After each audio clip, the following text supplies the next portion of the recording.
Welcome to Motivation for Success. Hoping you enjoy this video. Margaret and I started visiting presidential libraries. I love history and I love leadership. I've now been to every presidential library and studied it. I just constantly immerse myself in leadership events. I've already talked to you about filing. I file every day leadership thoughts, quotes. If I pulled out my iPhone right now, I could give you 36 quotes that I've picked up in the last 2 or 3 days that I filed, and I just keep them in there and I just keep reading them. I keep working and I just keep reading them until I've got them, until they're mine. Study leader. I do hope. I do hope I'm lighting a fire for you, because I'm telling you, your leadership lid will determine how high you're going to go in this business, and I'm going to promise you, you can't increase your leadership without studying leadership. So every day I lead myself. Every day I add value to others. Every day I study leadership. Are you with me? Number 4, every day I practice leadership. I practice leadership. Every day. I not only study leadership, but I practice leadership. I shared with you about my organization, Equip, the largest leadership training organization in the world. You say, John, how did you, and by the way, we did that in 16 years.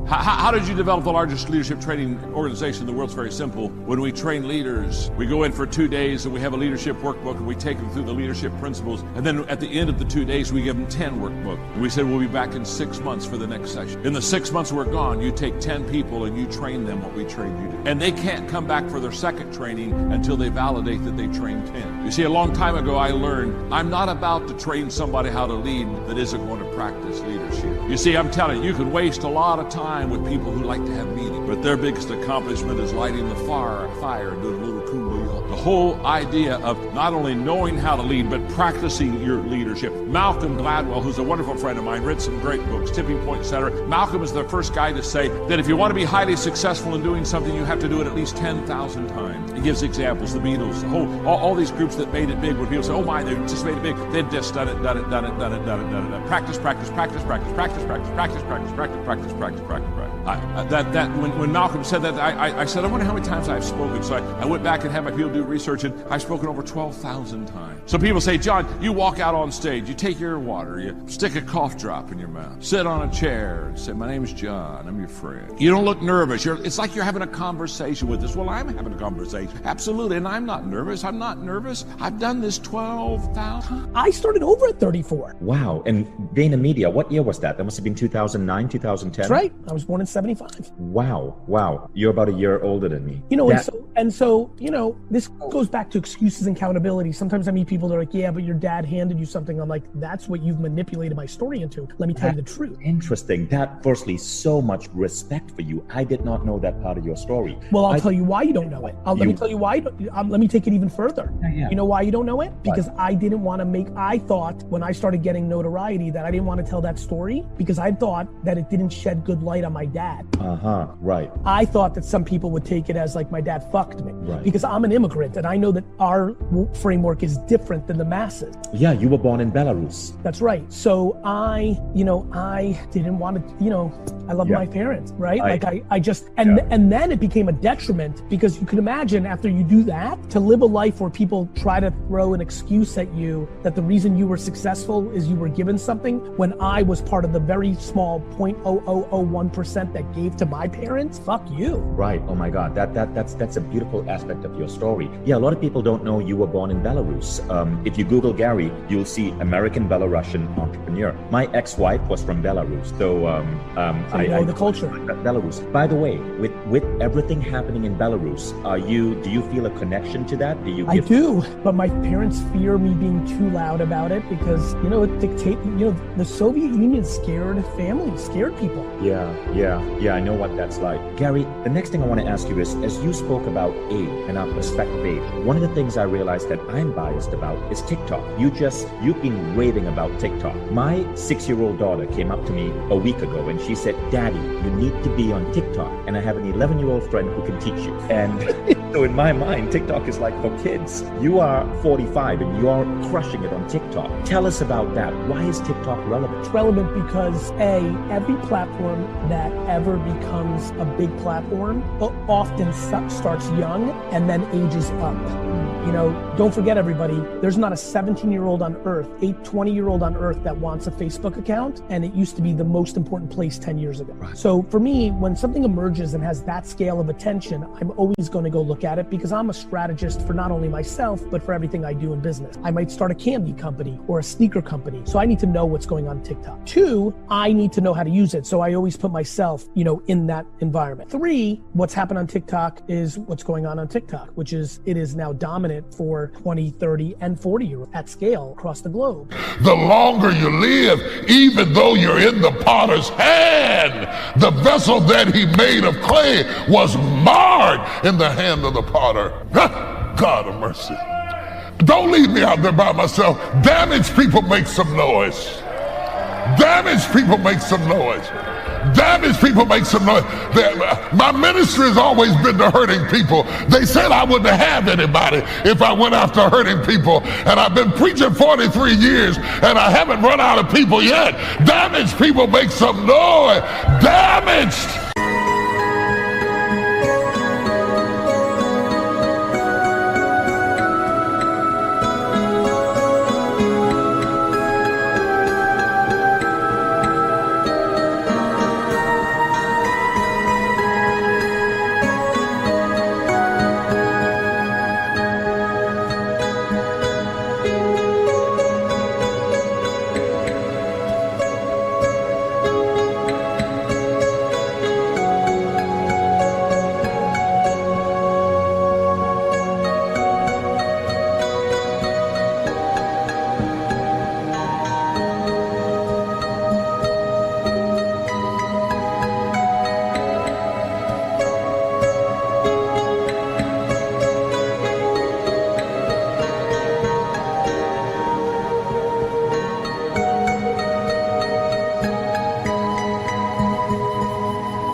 The damage in the process. The vessel that he made of clay, he made it, was marred in the hand of the potter. And all of a sudden, this word sow leaps into the text. The sow is a response to the dilemma of what happened. Look at somebody or type on screen, something happened to me. Something happened to me. Something happened to me. You should have met me before something happened to me. I wish you'd have known me before something happened to me. What you're seeing is what's left after something happened to me. Something happened to me. Can I be real with you? Something happened to me. I used to laugh louder. I used to be more fun. I used to be more jovial. I used to be more trusting. I used to be more expressive, but something happened to me. And now Jeremiah watches the potter who has gone through all the investment of lifting the clay out from the soil, extracting all the debris that was in it, of shaping it and wetting it and putting it on the wheel and spinning it and molding it and making it. And now something has happened to it. And so, the so is a suspended phrase that demands a verdict. It is a moment where the jury has gone out and the trial has been suspended, waiting on a verdict. The evidence has been entered into the court docket that proves that the vessel is guilty of being marred. There is no question to the authenticity of the depth of the scar, but we are waiting for the jury to come back in to determine the outcome of the trial, because there is no dispute as to the authenticity of the occurrence. It is a suspended moment. The so has got the whole text in jeopardy. It's got the whole moment held.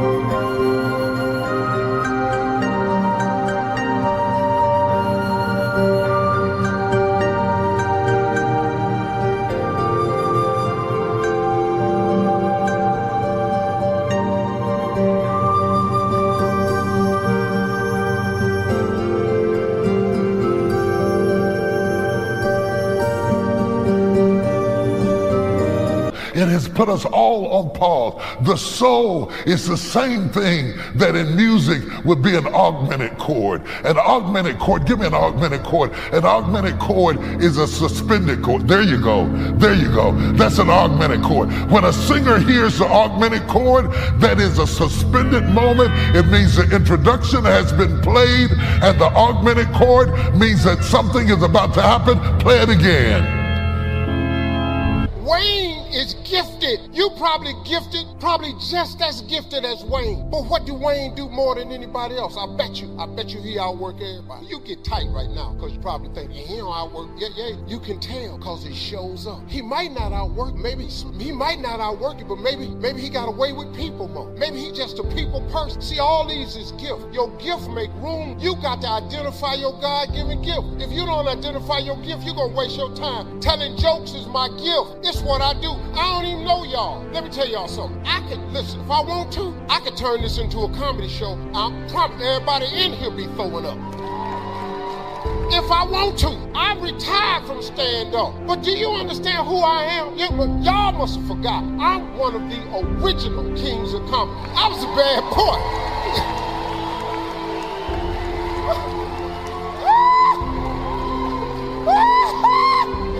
It's my gift. So even as a motivational speaker, I use my gift. Nothing's more boring than sitting by the top for 45 and you ain't laughed 45 minutes. You ever snap your head back and you ain't know where you was? You ever been in church? Now, how did I get to October 8th? Let me tell you how I got 1960. Thanks for watching. Subscribe not to miss the next videos.